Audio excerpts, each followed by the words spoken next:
Hi everybody, I'm Bree the Plant Lady here with part 2 of this native shrub border expansion project. First of all, happy St. Patrick's Day. I hope that you all have a wonderful day celebrating whatever Irish heritage you may or may not have. Also wanted to say I had a fantastic time yesterday at Art in Bloom at the North Carolina Museum of Art. Tomorrow I will be in Fayetteville at Bell's Seed Store doing an awesome class there. Monday, I will be at the J.C. Ralston Arboretum for the Central Carolina Chrysanthemum Society. Tuesday, I will be at the Moore County Master Gardeners. And Wednesday, I will be at the McGregor Downs in Cary, North Carolina Rotary Club.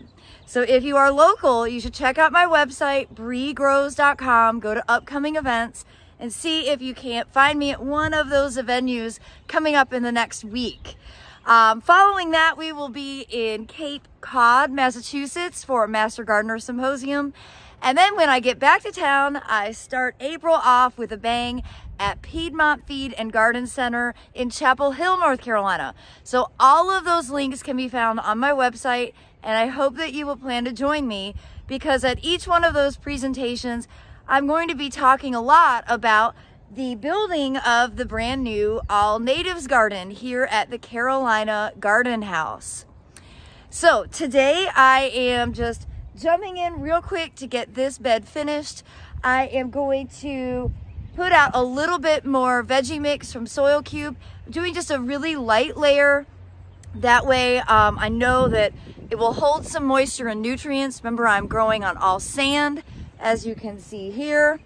Seeded, mulched, and planted. So stay tuned for my progress.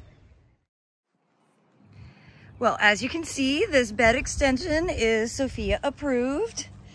And we really have just put down at most 3 inches of this nice veggie mix from Soil Cube.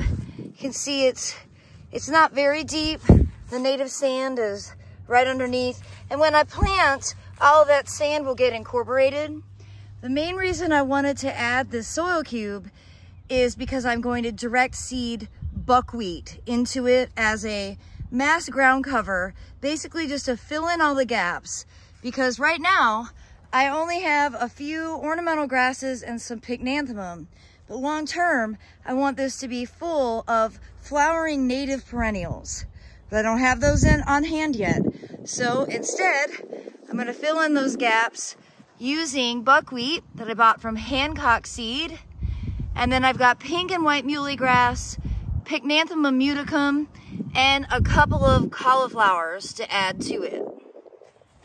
Whew, well, it is not sweater weather today, so I've got my plant nerd shirt on, which is, I think, will make my mom happy that I am still wearing green.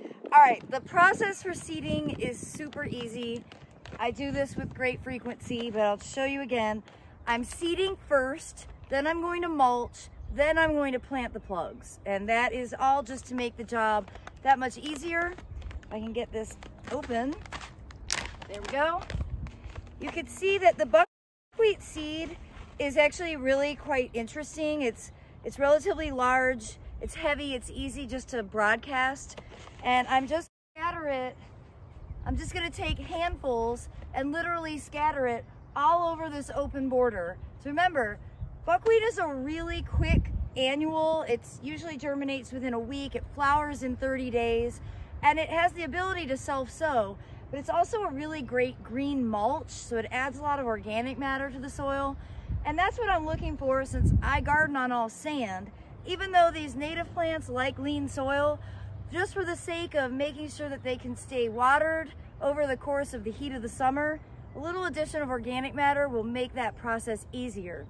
So I'm just gonna put a few big vigorous handfuls, really more than that. I'll probably use about 1/4 of this bag because I really want this to not get filled in with weeds in between now and likely the end of April before I actually get the perennials planted.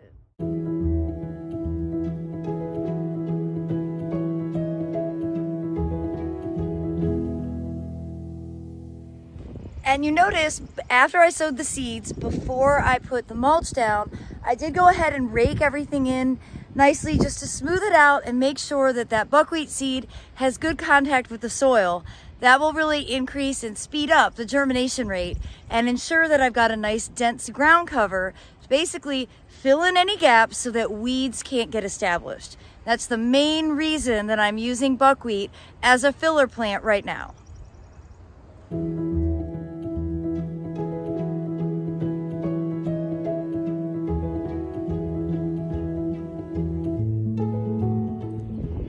All right, it's pretty windy, so I know my audio is gonna be bad.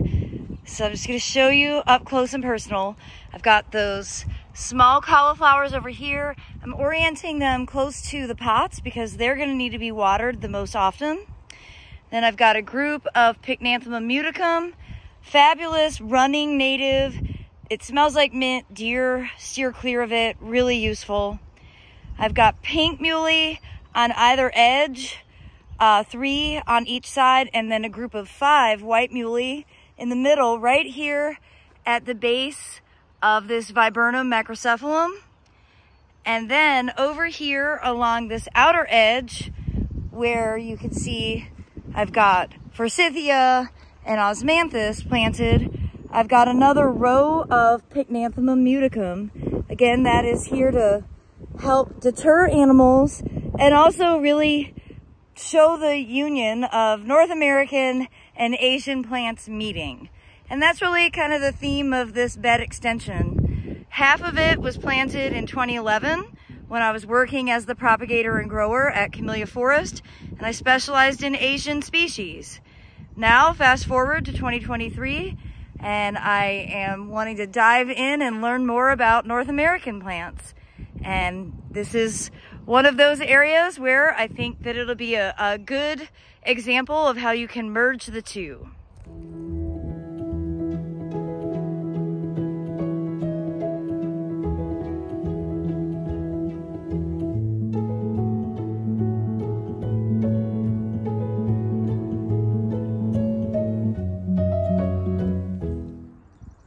And just like that, the first stage of planting is complete. I'm really looking forward to sharing updates with all of you as this border continues to progress.